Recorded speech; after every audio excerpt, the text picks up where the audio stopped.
Good evening, welcome. Thanks for joining us here at Jack Straw and wherever you might be joining from online. First I want to mention that today we're meeting on the lands of the Duwamish, Suquamish, and Muckleshoot Nations and other Coast Salish peoples, past and present.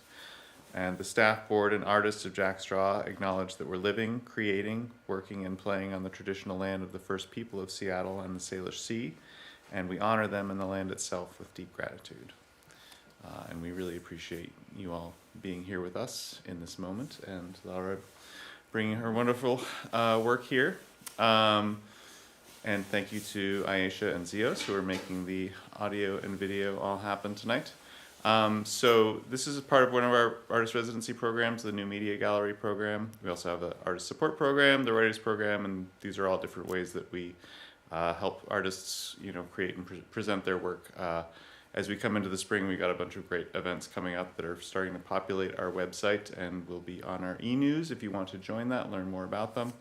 The next installation in the gallery will be opening April 18th. That'll be from Till the Teeth. Should be super cool. Excited to see what happens with that. And actually tomorrow, Saturday, we have a youth and family workshop here with Laura. So if you email education@jackstraw.org like right now, you can probably sign up for it, or just let me know if you're interested. If you have any young people in your life who might be interested in a hands-on sound art making opportunity. These programs do receive support from the City of Seattle Office of Arts and Culture, For Culture, Washington State Arts Commission, the National Endowment for the Arts, Arts Fund, and individual contributors, and we do appreciate individual contributions of any size at any frequency, so feel free to keep us in mind there. Thank you. And yeah, with that, I will hand it over to Laura. Thank you so much, everybody. Yeah, hello, thank you so much, everybody, for being here, and thank you so much to the Jack Straw team for giving me the opportunity to do this residency and experiment a little bit in the New Media Gallery. So for my presentation, I want to talk a little bit about the background inspiration of the place, like the place that inspired this project, future iterations, and also past projects probably. The more I look at this place and the archive, that is based on this, I see more and more reflections about previous work that I've done. So yeah, I wanted to start first by introducing a little bit the actual, how the space looks and how it, the actual place, not the fictional space that is created in the gallery. So this town is called Tecali, but it actually comes from Nahuatl, and it means the place where the houses are made out of stone.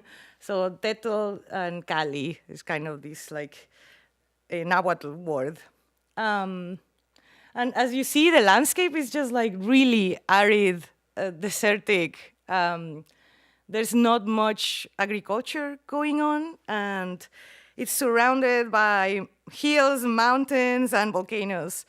And so there is a deep connection with the earth and not what the earth can grow, but what is underneath. And so that's why I think, since the beginning of the establishment of this town, there is such a deep connection with all these kind of geological entities that exist within this very kind of hostile landscape.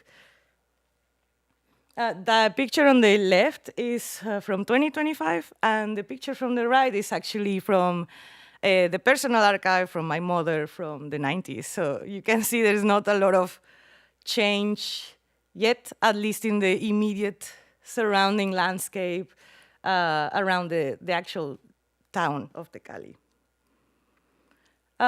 Because it's such a small town, and it's always been this place, it's a place where you sort of pass by on the side of the road on the way somewhere else. It was always along a trading route. Now it's if you want to go to the zoo, you have to go through it. If you want to go to a bigger town or another city, you sort of go through it. And so it's one of those places that is just really easy to miss. And I think that's why it's just kind of made this location have like a really paradoxical interplay with time as well.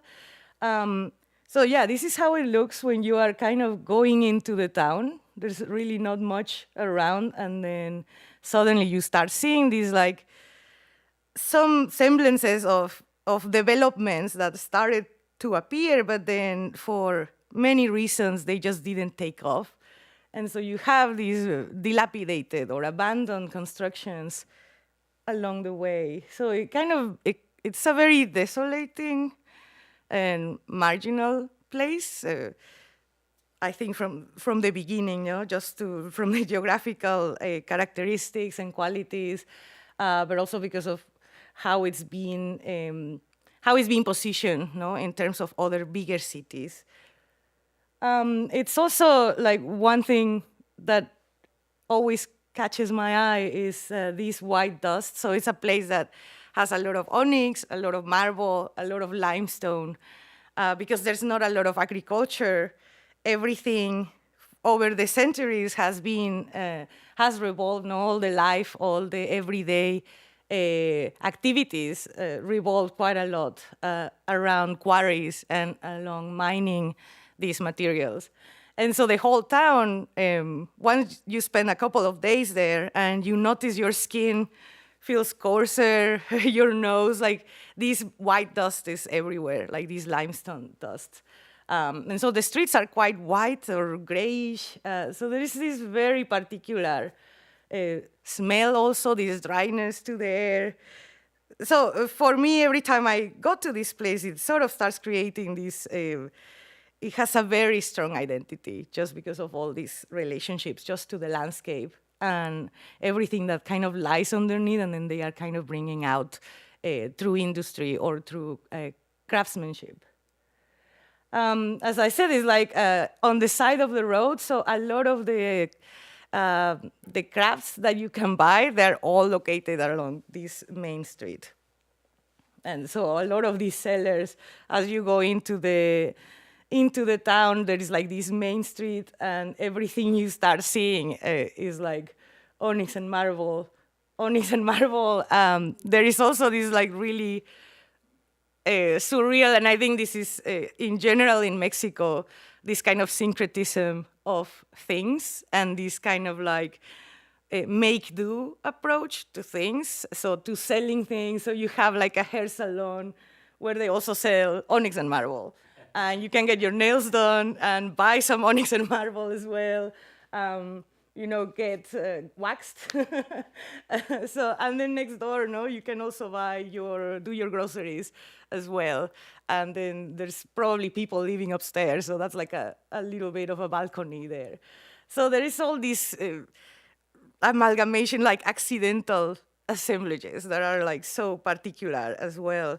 They're kind of general in Mexico, but at the same time, each place has its own particular way of creating these like accidental assemblages. And again, you continue, and here they sell onyx and marble, but they also sell religious images, these like kind of like celebratory paper, like garlands, I think that they put. They sell all these kind of things in the same place. And it just continues, So as you're just driving by towards the zoo, this is all that you see. And so it becomes like, as you're just driving through, is this sort of repetition, like onyx, marble, onyx, marble, onyx, marble. And then you start wondering, like, how many people actually go through here and actually stop by and buy this? Like, how much of this is still alive, So it's this sort of paradoxical, because there's a lot of enthusiasm about these particular materials and what the people create. But there is also this constant struggle not to like catch attention and sell these things and remain relevant. And it's something that I think like with globalization and like mass-produced things, they're just really struggling with this. And so it's something that you can see, like the main road is just this, and it's very surreal that that's the whole thing that you start seeing and experiencing. These are some of the pictures from the 90s that my mother and my father took. They were doing, my mother was doing her PhD, and this was part of her research, so just going to this town and interviewing people. And so she took some pictures of this workshop. Unfortunately, it's no longer there. What happens a lot of the times is that the person who was the craftsperson of the family, the kids are no longer interested. And so it's this kind of erosion of, like, this knowledge just gets lost through the generations. And so this is what happens to this particular workshop.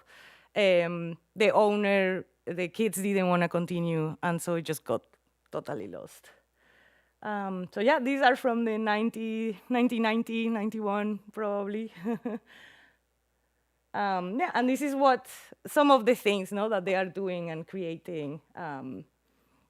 Most of these things were still made by hand, and just like with the help of a couple of tools. But what I found really interesting is this sort of like a lot of sensitivity to create sculptures from nothing. So there is like this kind of, I don't know, there's this interesting way that they are creating all kinds of artifacts, and they're just kind of like without any sort of input, like from like design or anything like that, they're just being informed by what people are interested in buying.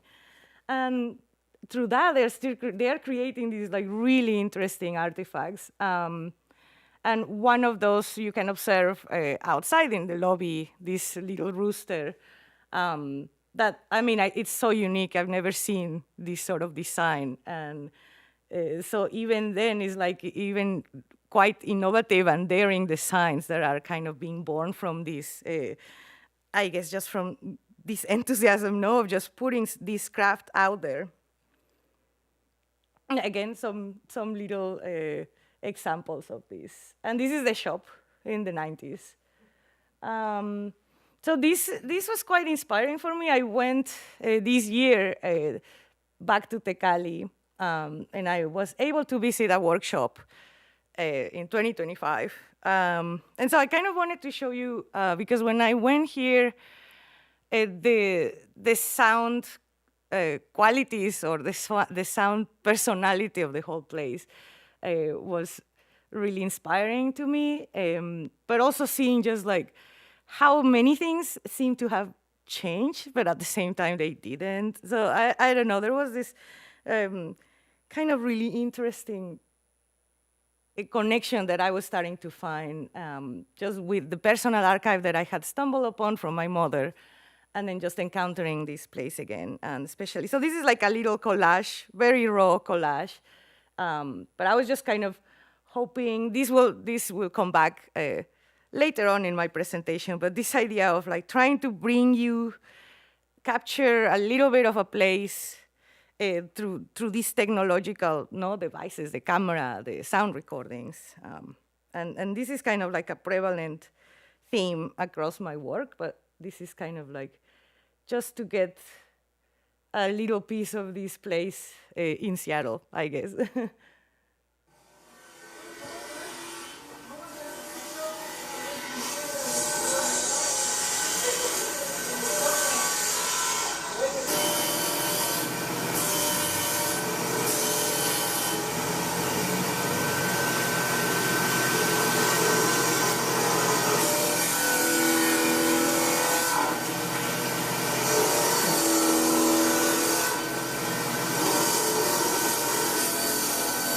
You will recognize some of these objects are actually in the gallery. They are the only ones that I could carry across. So I thought it was important to also show how they are made. There is all the white dust that covers everything.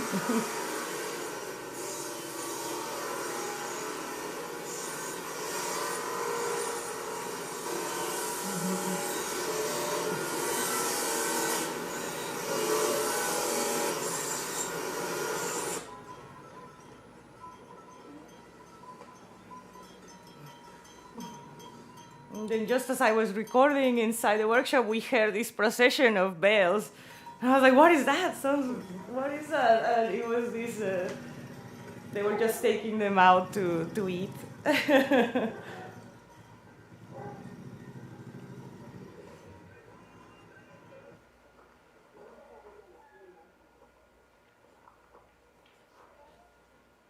Excuse my pulse to record this, but I was multitasking. But these are all of those are like accidents from creating sculptures. And yeah, it's all over. There are mounds of it pretty much everywhere you look.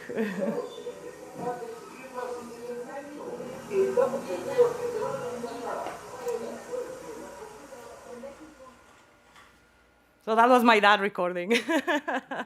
But yeah, I mean, basically the whole engagement with field research also inspired quite a lot this idea of, like multiple perspectives trying to record all of this. And then when you go back home and look at all these files, you start getting this sort of like, surreal image that is not like it kind of tries to capture the place, but at the same time doesn't, because there's so much that gets lost. That's why I included my dad's point of view. All these sort of things inspired the format of the work that you see, like this idea of having you become the camera, but you're also telling the story by going kind of embodying that perspective as well. Whoops, how do I get out of here? Okay, yes. So this is just to continue a little bit with this journey of this place. So my family from my mother's side is one of the oldest families in this town, and one of the few that still have actual living people still there. Many of the other families have like emigrated along the years, sold their properties. And I mention this because the more and more I see this work and this archive, the more I realize how much it has impacted as well, aesthetically, my practice. So I kind of go back to the 90s. This is my mother's research. The kind of the culmination of her thesis was to publish this book. So her field research was to go into Cali and compile all these legends and myths from the place. They were all these like oral stories about enchanted place, curses that have been placed into the town, all these kind of legends that permeate the mountains, that permeate the land as well, and also all this production of onyx and marble. So everything is like so intertwined. And when I stumbled upon this, like finally when my brain was mature enough to read this work and understand it, because it's very heavy in terms of like concepts and very academically written, I guess. So it's not super easy to read sometimes. But it was very inspiring because it was a compilation of many stories that they start repeating themselves. They will interview one family and they will say, oh yeah, my father saw a person that was going into the mountain and they had these hooves instead of actual feet. And they were these kind of like enchanted or cursed. And that was the father of that family. And then I remember my grandma telling me that story, but in her story, it was our great-great-grandfather. So it's kind of like borrowing and, taking from each other. And then it gets told so many times that it just is, And like everybody has the same. And because everybody has experienced the same, throughout all these years, it suddenly is this sort of like mythologies that's so solid and condensed, within the place. And also this research, all this research is about these like really marginal places, really tight-knit communities that just start creating these like super complex mythologies.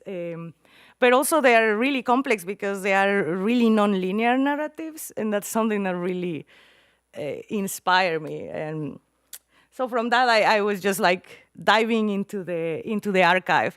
So there is a huge sonic archive, all recorded in these little cassettes that we've been slowly trying to recover and digitize.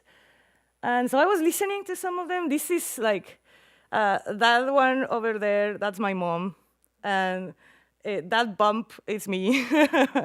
This is my grandmother, and this is her godfather and godmother, and I don't know who those are, but probably some cousins or something like that. But this is just to say that a lot of these recordings had to happen in these kind of settings. And so I wasn't aware, I was just listening to the recordings and just closing my eyes.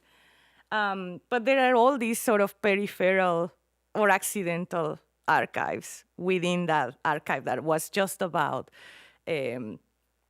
legends, no, or compiling these kind of myths. And all this peripheral archive that for me was like so interesting was all the sounds in the background.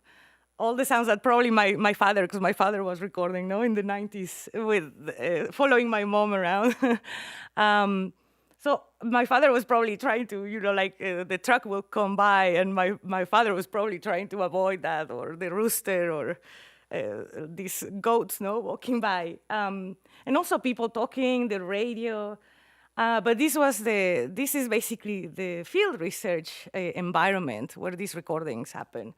And so, there's all these, there's the beer, obviously, and then after you have eaten and stuffed your face, then the people will finally start telling, all these kind of stories and things that happened to them or things that they saw. And so this is kind of like the visual context of it. And so, for example, all the sounds, when I was just listening to some of these tapes, there are all these sonic contexts and sonic environments that when you just start listening to them, you really feel like you are there in many ways. So it's quite immersive, and it creates this virtual reality that is so rich. And that really was like such a point of inspiration for this work and for others, and hopefully more iterations for this. Of course, as I was saying, the great-grandfather was this mythological presence, as well, growing up. And so each house that we will visit, when I was a child and we were just going to eat or visiting these long-lost cousins or something, each house had this exact portrait, which is the only one that we have.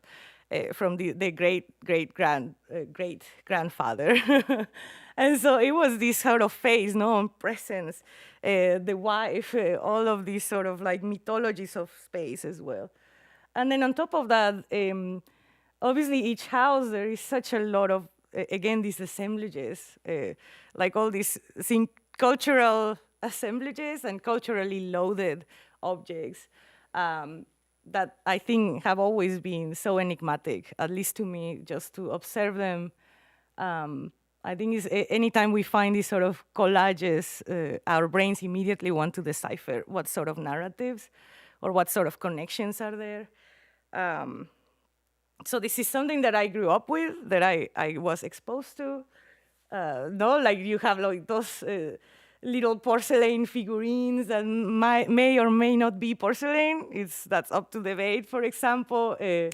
These makeshift frames, and they all have this very material, aesthetic quality that obviously was maintained, to keep this sort of design of the space as well. And then you have photographs of family, but also you have, I don't know, famous people and other pictures. So it's who chooses these, right? These archives. And for me, they are so enigmatic. and they start creating this, like I feel like I'm like stealing some of these memories and some of these archives just by trying to connect with them. And this encounter with all these assemblages that has been throughout my life, and I think this is not something that only happens in Tecali. I think it happens in every home, in every place that is lived in. These accidental assemblages start forming. And I believe that's what makes a space feel familiar. And familiar doesn't necessarily have to be good, but there's like familiar can have all these shades of, I don't know, something happy, a good memory, but also something that is cluttered and maybe ugly.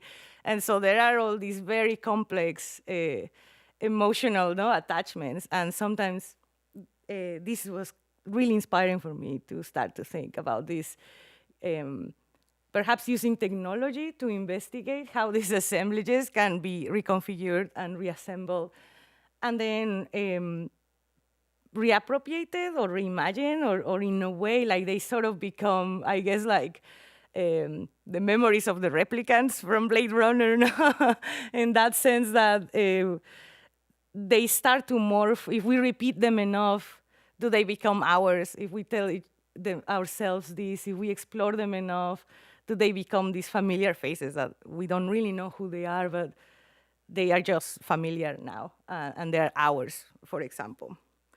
And as I look at some of my work, as I am discovering this archive, and retrospectively I look at some of my work, I just keep seeing these kind of like associations of objects and associations of this kind of make-do and like very precarious configurations of objects and memories as well.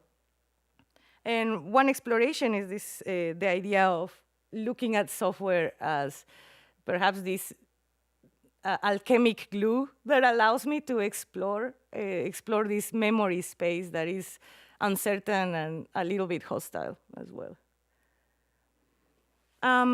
I work a lot with archives. So these personal archives, found archives, and then I just appropriate, I guess, like things that I found on the street or that my family found in the drawer or somewhere. It starts these sort of peripheral things that just start accumulating and everywhere. And so this was just like one previous work, kind of just to try to connect some of these dots that inform then Onix and Marmol. Again, these objects are trying to capture something.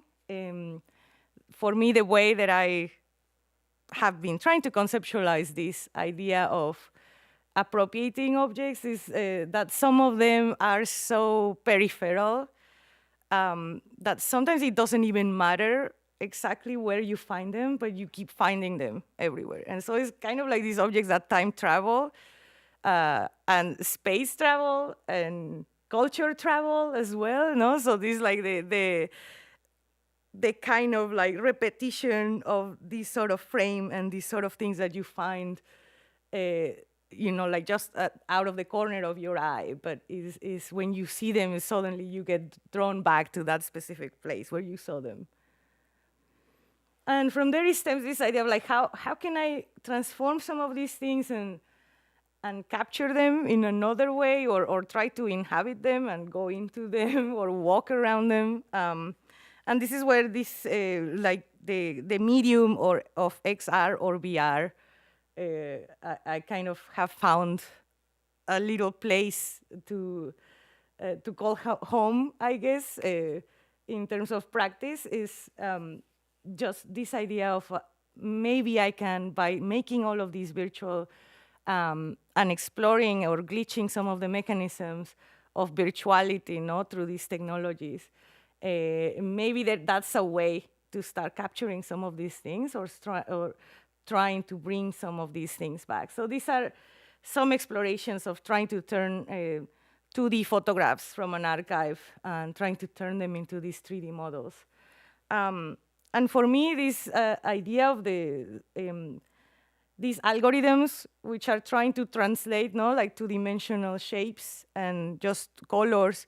To me, that's what the algorithm is doing, this sort of hallucination, no, of depth of space. To me, that's also this idea of the algorithm is also appropriating in that sense. And I find that really poetic in that sense that I'm, in a way, co-authoring these appropriations and these reimaginations of archive with these interactions with these algorithms that they are glitching on purpose as well. This is just another iteration and example of these transformations as well. Yes. This was one kind of condensation of some of the things that I've talked about. So this idea of like memories that can be collective or amplified, mediated by this software or this, sometimes it's machine learning, sometimes they're like just dumb regular algorithms that are trying to create something out of nothing or out of just like simple pixels. Borrowed memories or stolen, no, especially like stolen things, stolen objects, and also reclaimed.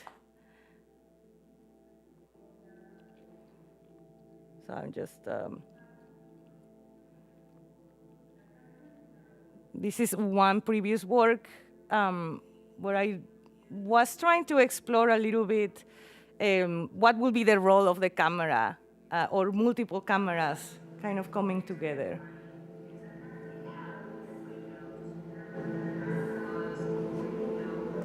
And something about this, the last word, this idea of reclaimed, when I'm thinking about virtual reality or extended reality, to me this is something that became very clear, this idea of reclaiming space or reclaiming some of the aesthetics. And this has to do, this ties up, no, with all these, some of the images that I showed you, or some of these environments, these assemblages that are cluttered, or they are not like beautiful, no, they're this sort of accidental. And one thing that I've been trying to question or trying to understand is where do these aesthetics fit in virtual reality, in using some of these devices that have their own very specific aesthetics and ideologies. And you know, for example, sometimes when we think about virtual reality, we think of neon lights or these very like postmodernist, no? Sometimes postmodernist places, or even avatars, no? That might not even look anywhere close to some of the places that I showed you, or some of these objects. There are none of these objects found anywhere in some of these environments. And so for me, it's really important to think about not only in terms of like an identity or like a memory that is being eroded as well, but also thinking of like, if I'm trying to capture some of these memories and put them back, and this sort of virtualities is where I found that works the best for me, I feel also necessary to integrate them into these sort of questions. And this is something that I was exploring a lot in this very experimental installation here at Jackstraw. Okay, maybe I'll go a little bit. Yes. So part of these explorations is the idea of kind of leaping a little bit beyond like a passive encounter with some of these archives, and to start thinking of how some of these algorithms or how some of these technologies can become improvisational partners to start performing some of these archives and to start reclaiming some of this space within these like predetermined or pre-shaped spaces, no, of creation within like what a virtual reality space must look like. And this was one iteration of trying to explore oral culture and performance, but also a machine that is also helping to narrate. So this kind of like unfolding a story from multiple sides. And this was a work that was presented in Mexico City. So it was language, no, is always quite important with these archives, and this is something that I'm trying to grapple with, just in general, I guess, between English and existing between English and Spanish, and creating within those spaces as well.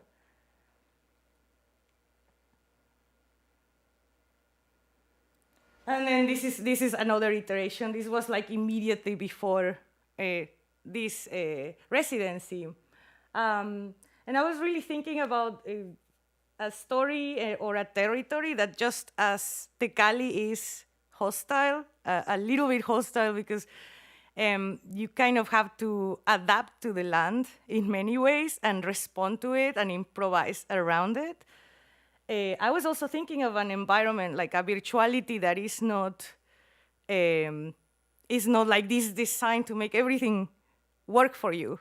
But on the opposite, it creates this sort of environment that you need to explore and you need to constantly adapt.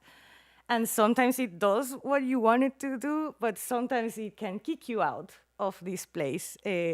So for me, exploring these interactions with algorithms that maybe are working against you, or maybe they have their own narrative agenda as well. And so you are sort of these two performers who are trying to unfold an archive on their own ways. For me, that was really important to start testing around. And also this idea of like, if I can have multiple people embody a storyteller, while they're also exploring and narrating it for others, and exploring this sort of like environment that is unstable and uncertain, but it also has all these assemblages that sometimes are accidental, sometimes are glitches, sometimes the performer or whoever is embodying this storyteller is creating. For me, that was, it still is a space of where it has a lot of iterations to continue exploring. And yeah, this is where I come into Onix and Marmol. So when I got offered this, not offered, but like accepted for this opportunity, it was really a great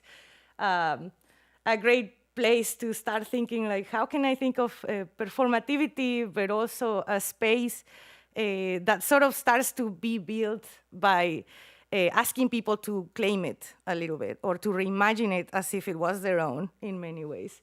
So kind of coming from a place of like the personal archive, or an archive that is by me, imagined and collected and reclaimed, and then also putting it into the gallery, and then asking all of you to come in and kind of insert yourself, explore it, narrate it for others as others are observing you in the gallery.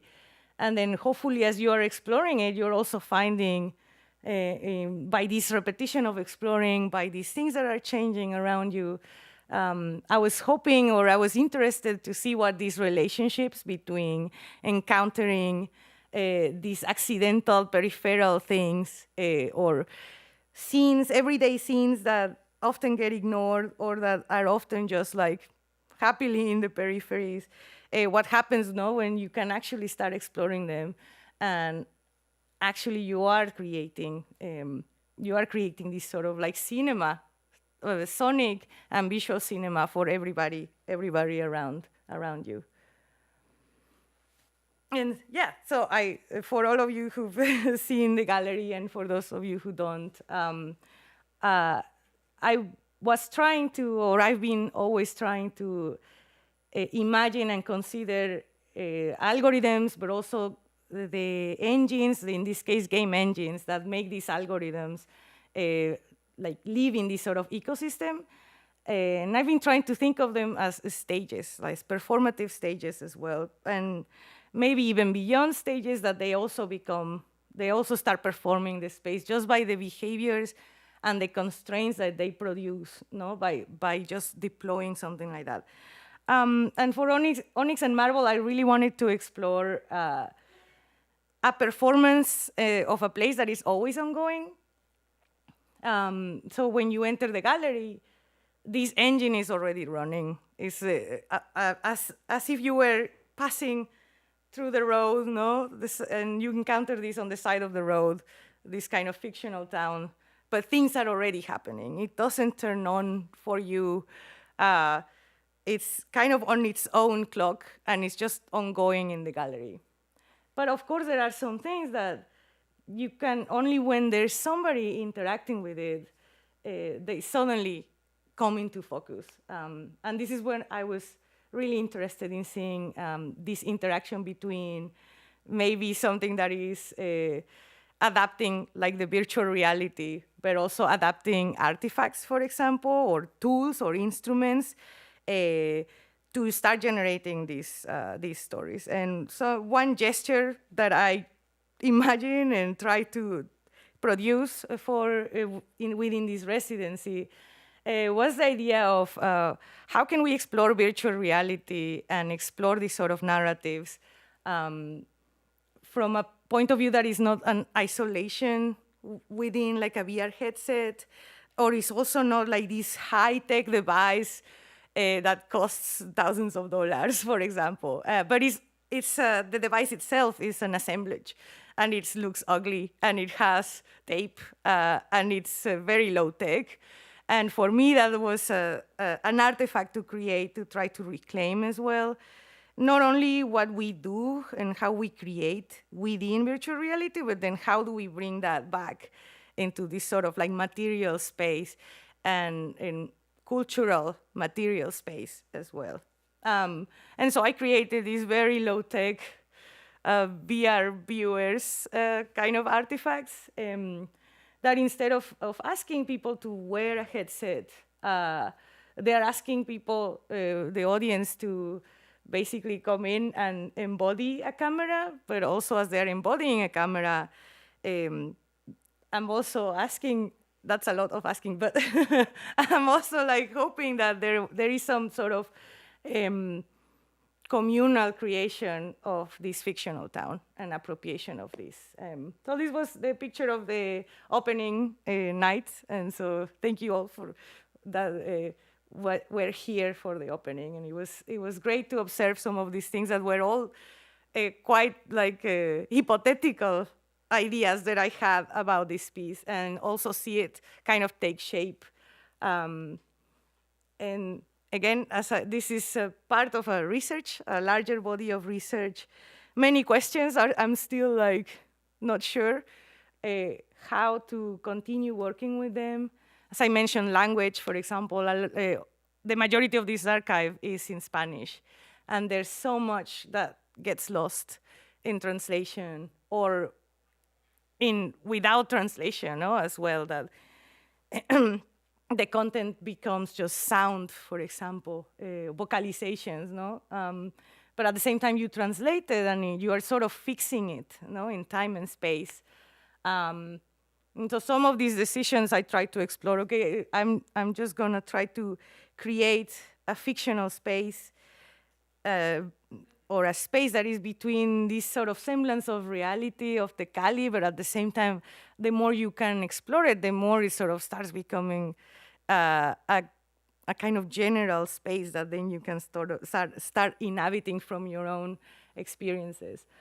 There are other interesting questions that talking with people who explore this space now open to me even more possibilities, no? One of those was like this, the impromptu performance that started to happen when we had many more people come in and see the piece. And we had a group of students, 2 groups of students from UW who came and saw the piece, and they sat down as if they were in a theater. And suddenly my hypothesis of like, yes, there is a really interesting point of like these impromptu narratives that start to become quite personal, was to observe 2 or 3 students become the storytellers, and then everybody, we were all observing, and I started to see this place from a totally different perspective that I hadn't seen. So it was kind of like this place was being claimed from me, and that was a great experience as well. And yeah, I think that's pretty much all. Thank you so much. And yeah, thank you so much to Jackstraw and to all the team, to Levi, Ayesha, CEOs for helping, Daniel, all of you, and everybody here. Thank you so much. And yeah, I hope this project continues, and yeah, I hope I find some answers on how to tackle some of these interactions with the archive. Thank you.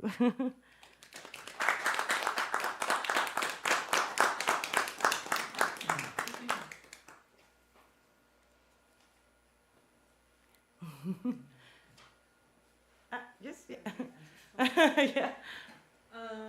Yeah, I mean, for me, it's like extremely like fascinating to see like also to have seen also like your work like in different contexts also.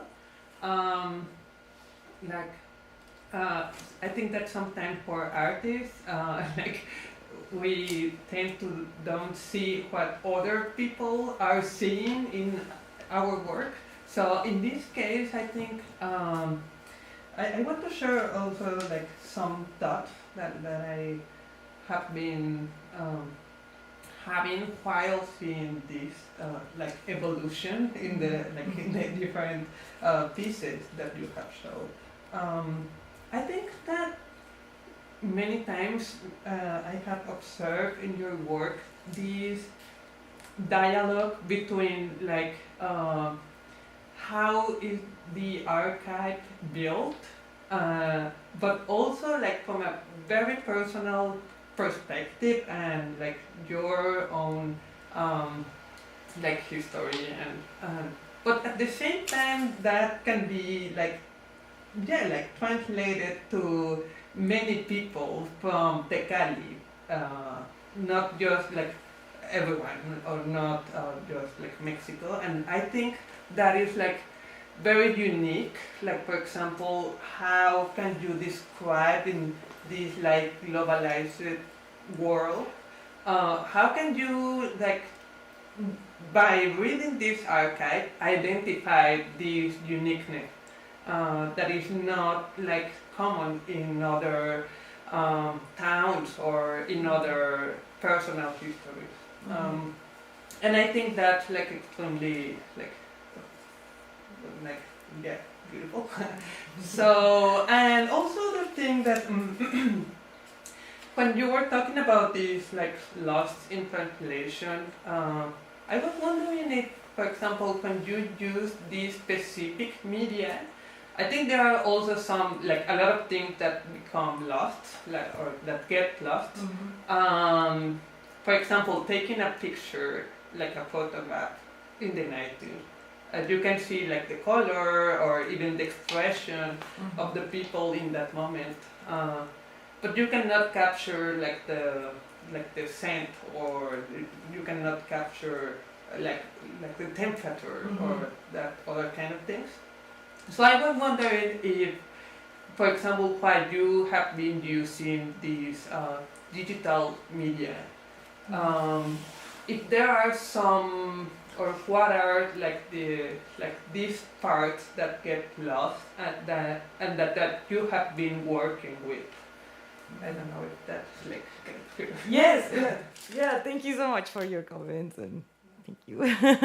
Yeah, I mean, I think this is one like undercurrent of my work. I think is this idea of like how do we? I guess the way I'm feeling is that I am also in translation as well, like as a, like in terms of like identity. In terms of language, you know, all the time, like I'm always speaking in English, for example, even thinking in English, you know, and so that like I often find that there's always this lost in translation happening within myself. But I also wanted to like a lot of this idea of the technology and all these translations and lost things that get lost. for me to be able to see them or even enact them, no, through like glitches or these sort of things, to me is this sort of like kind of exteriorizing, no, some of these conflicts with this constant translation. You know, like you will understand as well, no, this idea of like you go to Mexico and you love it, but at the same time, there's something, no, that you cannot really explore there. Oh, and the same, no, like this idea. The same with language, no? There's something in Spanish that you love, but then you're living in a English-speaking country.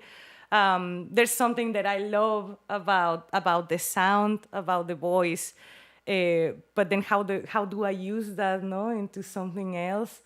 And for me, I think maybe not solving that precisely. For me, maybe that's the part where I am the happiest. Just continuing to explore all of these conflicts within translation. Maybe that's where I found like where I am most creative, this kind of constant struggle. And again, this idea, if I go previously, this idea of a space, a technological environment, no, or that becomes a stage, where I think all of these, like what you mentioned, all of these things that are lost, these translations between a performer or a storyteller and then the environment or the technological environment that makes some of these interactions possible. For me, exploring that space is also like this sort of, okay, how do I grapple with these impossible well, they're impossible, without quotes, they're impossible translations, right? Like between the memories, between these archives that I have, even within the materiality of the recording materials, they just become impossible to translate, not to digitize, to explore even from a textual point. My mother's research as well, her book, yeah, she has a whole section of how just the act, no, of like translating these oral stories into the textual technologies, it's also creating a mistranslation, no, like inherently. But how can you explore some of these trajectories that are made, no, from narrative, or how do you explore a place without like leaping into some of these mistranslations and then trying to find what else is appearing there, no, that maybe doesn't capture everything, but is capturing something else, or it's making you encounter something else. So this is something that I just keep seeing, this sort of repetition of struggles, I guess. And yeah, I think maybe we can identify a lot, no, with these sort of experiences as well. Yeah. Yeah, I hope I answered. I got labyrinthic answer, but thank you. Yeah. Yeah, thank you for sharing. Thank you also for sharing your story. Like I really like. Yeah, I like these fragments, and I'm thinking a lot because you know, you had like one moment where you shared exactly that picture, and you said like this moment of like a story becomes a story because it gets iterated over it, right? And like when does it become truth? Because we make it for truth, right? And so I had to think because, you know, I'm thinking often of language too, so I'm in 2 languages, you know, and I wonder, is it so important that everyone understands the language? Because for me, the sound, the music of the language, even I don't understand it, like, it's so beautiful, right? Like, mm-hmm. and you see the pictures, and you listen to something, and maybe you just have this kind of sound. And so I wonder, like, how you think of like incorporating, because I loved your story, and I was like, oh man, that's the beauty, right? We telling us the story, and we listen to that, and like mm-hmm. this kind of like voice iterating through something,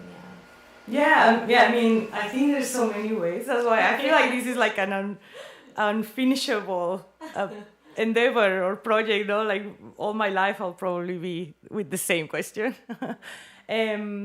But yeah, I mean, in some ways, this is something that I was trying to explore, no, with dancers, with performers doing that translation, or maybe between something that is like it's part of oral culture, but it's maybe in another language. I was trying to find the image, but yeah, that is maybe in another language, and just with their interpretation, maybe we get some of these ideas. So I had some collaborations also with dancers that speak Spanish, and then we performed here in the U.S. And of course, it was like it was a totally different version of the same archive. But one thing is that some of these stories and some of the repetition have to do with understanding as well, like all these, because each word is so culturally loaded as well, like the way they are calling certain things, they are like naming things also has a lot of impact in how we create these myths.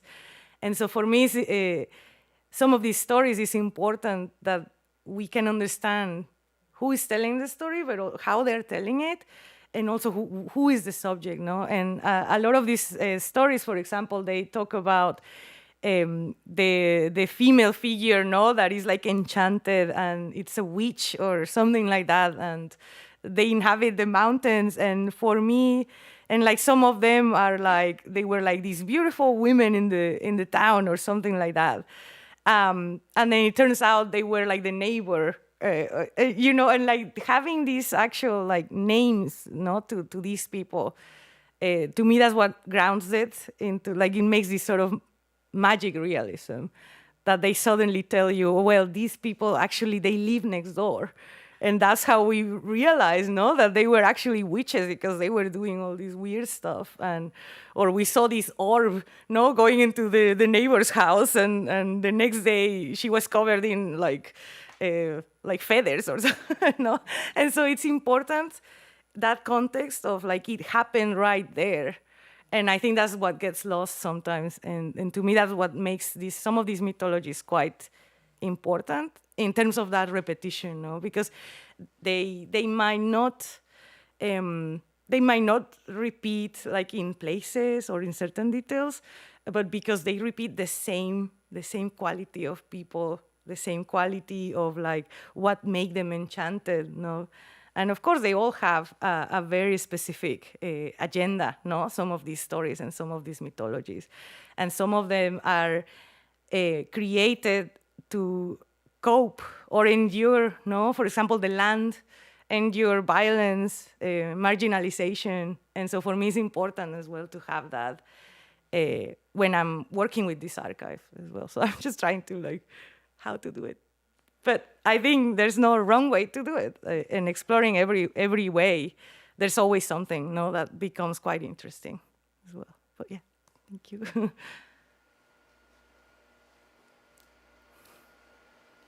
Thank you. Well, thank you.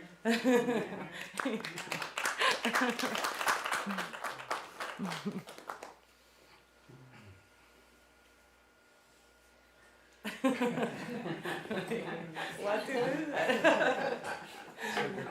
Yeah.